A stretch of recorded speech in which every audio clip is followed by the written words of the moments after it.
Hello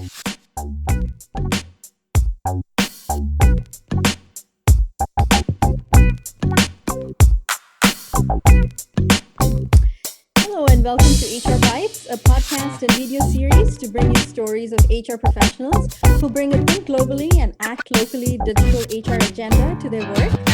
Everyday people who are driving digital transformations in their organizations, data driven and future fit digital HR leaders. This is your host, Jay Polaki, and today's guest is Amit Parmar. Amit has over 15 years of experience leading global HR talent teams in Fortune 100 companies. He is now CEO of Clickify.me, which is a simple software platform that helps recruiters and hiring managers publish branded job ads across social media and attract relevant and diverse candidates in minutes. Welcome to HR Bytes, Amit. So happy to have you on the show today. Yeah, likewise, Jade. Appreciate the time here. Absolutely. Could you tell our audience a little more about the work you do and, how you became an HR tech entrepreneur in the midst of a pandemic? Yeah, Jay.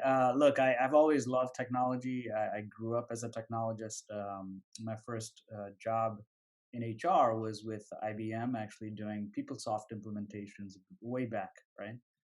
And so I always had the affinity for how technology, if if executed and implemented right, with the appropriate user adoption, can have a major impact on work processes as well as on people in general.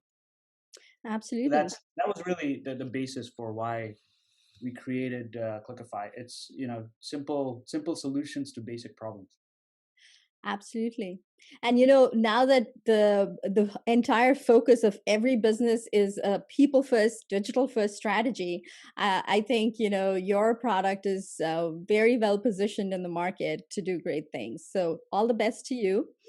Sure. My questions for you today are basically around HR technology, and I wanted to learn how you found in your work.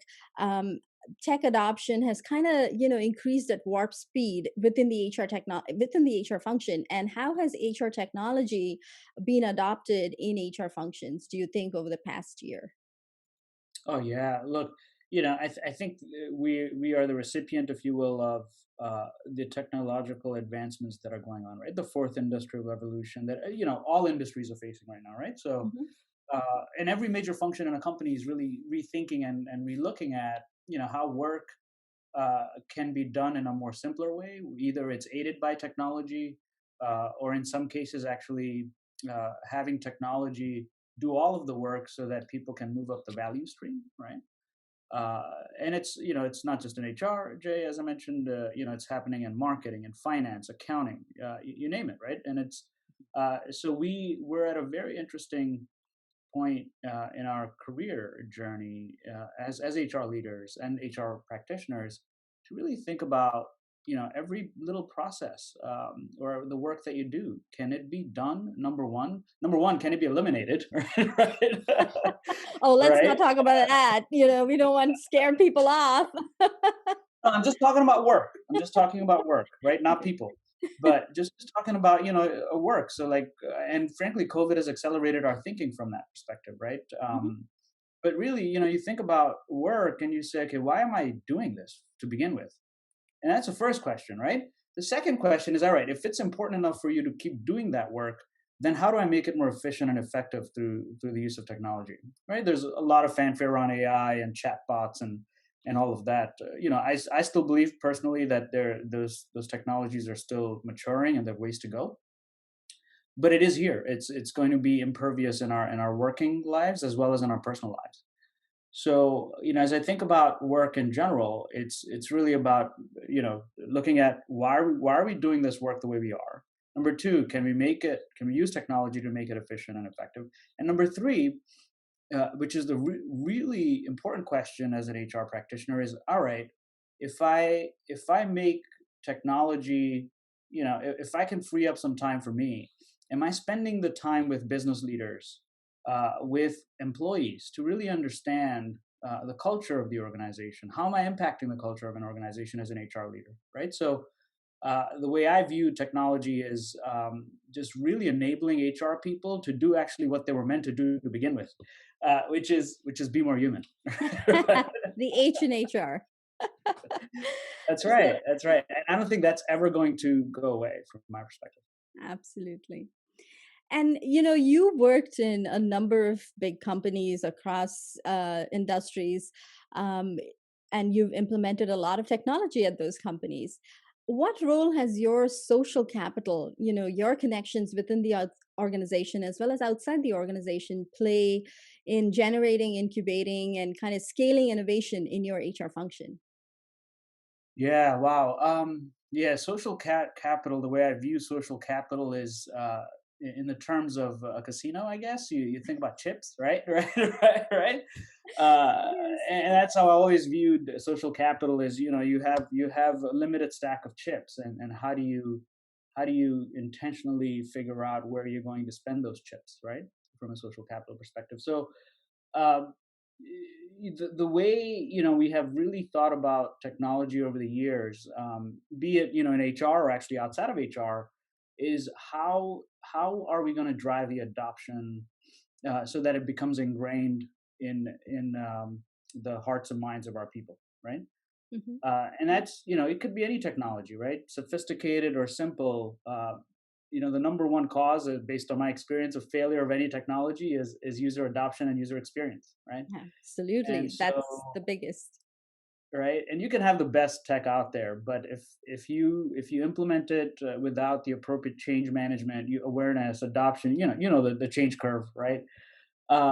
It's not going to be as effective and impactful, and the ROI actually is very limited over the years, and we actually have hard data on that, right? So the way I think about social capital is really understanding who are those players, right? Depending on the organization you're in, if it's a top-down type of an organization, you have a different approach.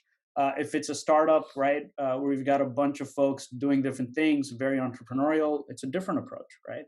And so you really have to think about, in the context of the company that you operate in, what works best for you. The change models, there's so many out there, right? But really, what I've experienced is you have to take that with a grain of salt and figure out, what works for you as a company when you're thinking about technology.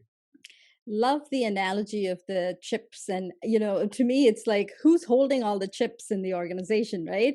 You need to know those players, and you need to know how to get those chips out of their hands, basically, right? That's right. Great analogy. So what's one piece of advice you have for HR professionals who are looking to adopt or learn new technology?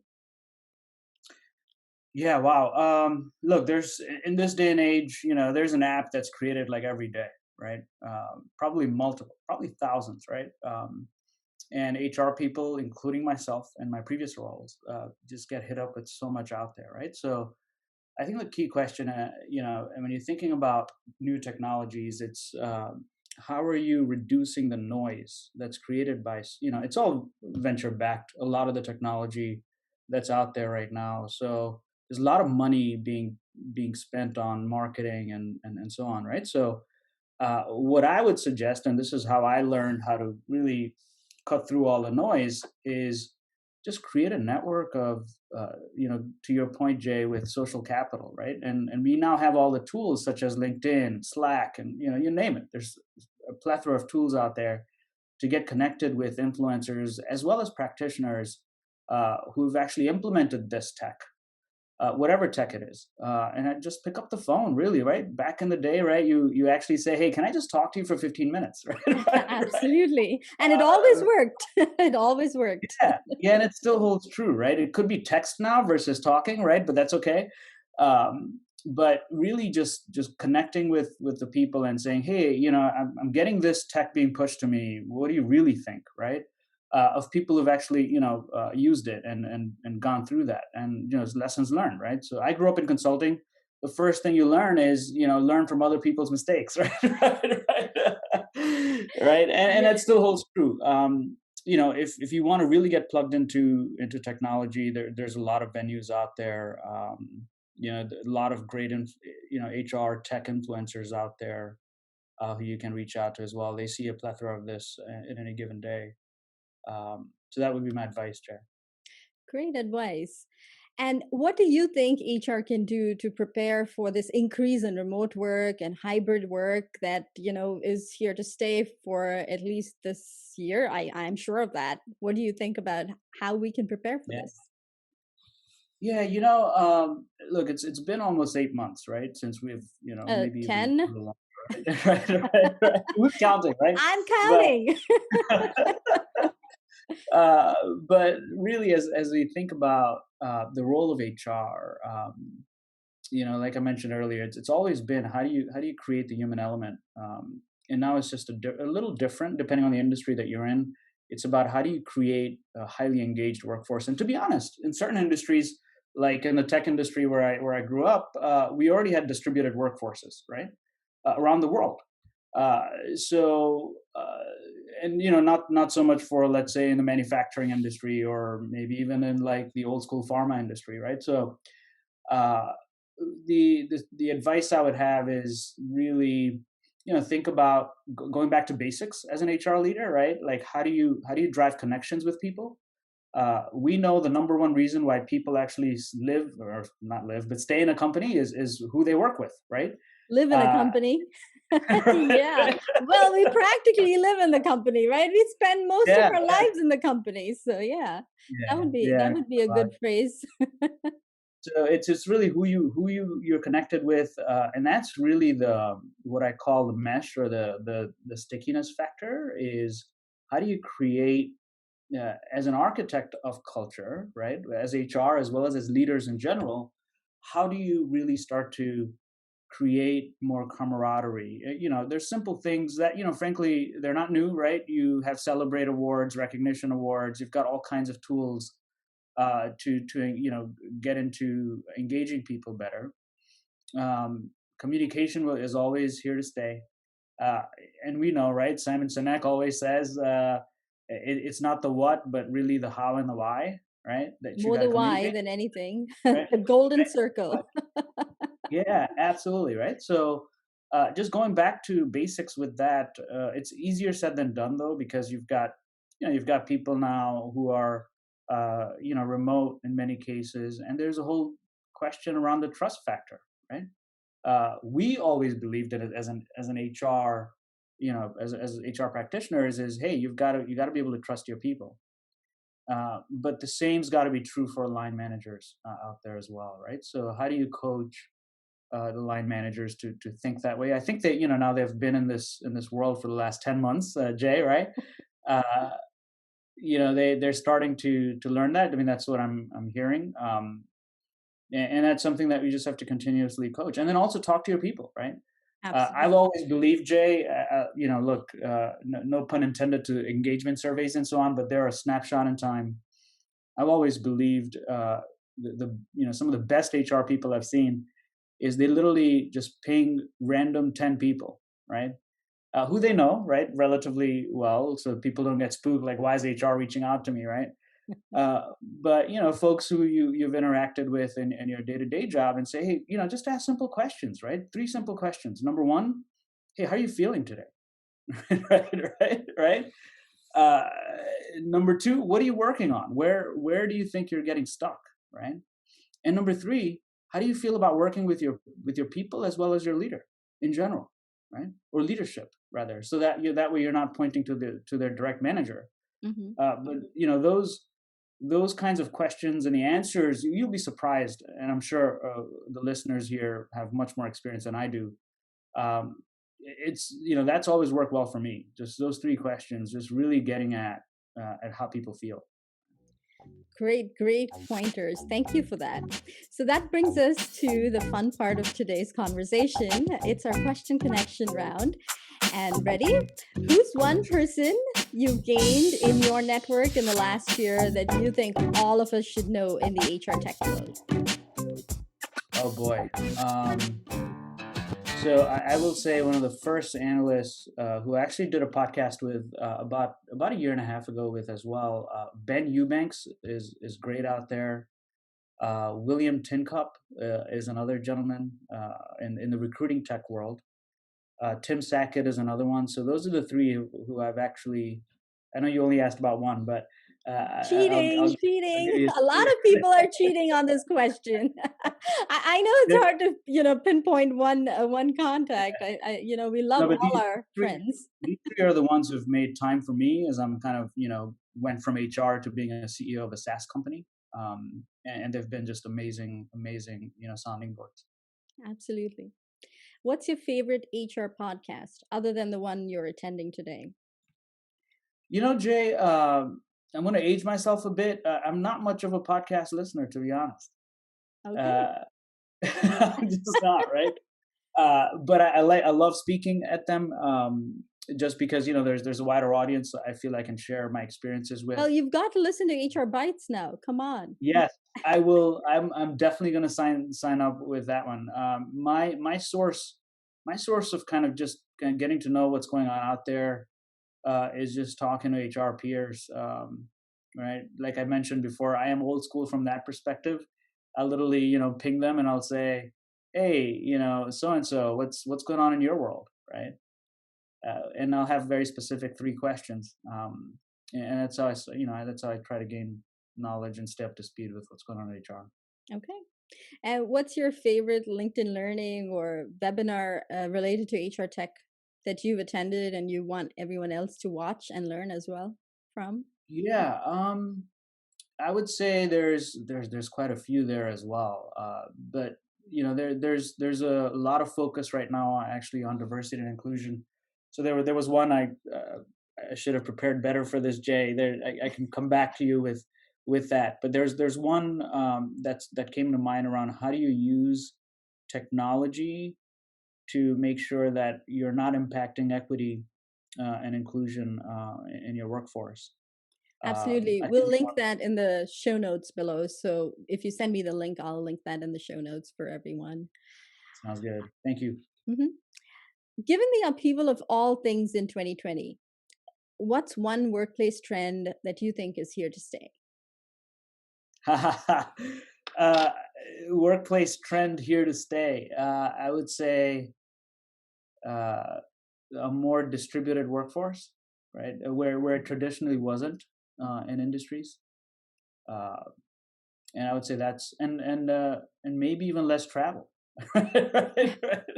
I don't know about that, but business travel, okay. But, travel to see new places, Right. I'd love to get back on that. Yeah, I meant business travel because I think Okay. companies have realized how much savings they can have, and of course the likes of Zoom and hmm Teams Yep. and all the technology we have, Yeah. where we've shown we can actually grow business without having the face to face meetings, right? Now Yep. that's not to say you can't have them, but it's a trend I believe that's here to stay because they're from a CFO perspective that's a huge savings, right? Oh, yeah, definitely. And, we've kind of seen this in action in the past 10 months, where an attitude of gratitude has really worked for a lot of folks in every function across the business, right? In the HR community, I know a lot of folks who are doing great things, giving back and helping each other out. How do you enjoy giving back to the HR community? Yeah, such a great question, Jay. Right, so. Uh, I do connect with a ton of people on LinkedIn. Very responsive. I mean, I have a 24-hour turnaround. That's a goal that I have personally, right? Uh, and the way I try to help them is if anybody's looking for a career or a career change, just get them connected to the right people in the HR community, right? Of course, I'm a Forbes HR Council member, and I do a lot of articles there in terms of just thought leadership and various topics as well. But ultimately, where I find the most joy is when somebody is wanting to move in their career either laterally or upwards. Just really trying to make the connections because that's who we are. We are connectors as leaders. Absolutely. And thank you for all the work that you do in the Forbes HR Council as my fellow council member and also in the HR community. You do a lot of stuff. So keep doing what you're doing. It really resonates with my work. All the things that you do. I love the insights that you provide. So thank you for being there for all of us in the HR community. Well, And thank you as well. And thank you for making this possible. absolutely. Thank you so much for being my guest today. And if there's a LinkedIn, article that you'd like to share, I'll share it in the show notes that might help our audience across the globe. Just let me know. Also, if our listeners would like to connect with you, what is the best way for them to reach you online? Yeah, LinkedIn is the best way. Twitter, HR for Life is my user name there. And one, just I did write an article about pragmatic approaches to employee experience. That's a Forbes article as well as a LinkedIn article. So I'd love to share that with the audience here as well. It's a very pragmatic roadmap to how we think about the employee experience, because employee experience, everybody talks about it. It's such a huge topic, but really I've rarely seen anybody actually take it down to the nuts and bolts of what it means, right? Absolutely. And that's what I've attempted to do in that article that I wrote. Great. Thank you so much. And thank you, audience, for tuning in today. I'm looking forward to bringing you more fantastic stories of HR professionals leveraging technology. Have a great day. Bye bye. Thank you, Jay. Thank you.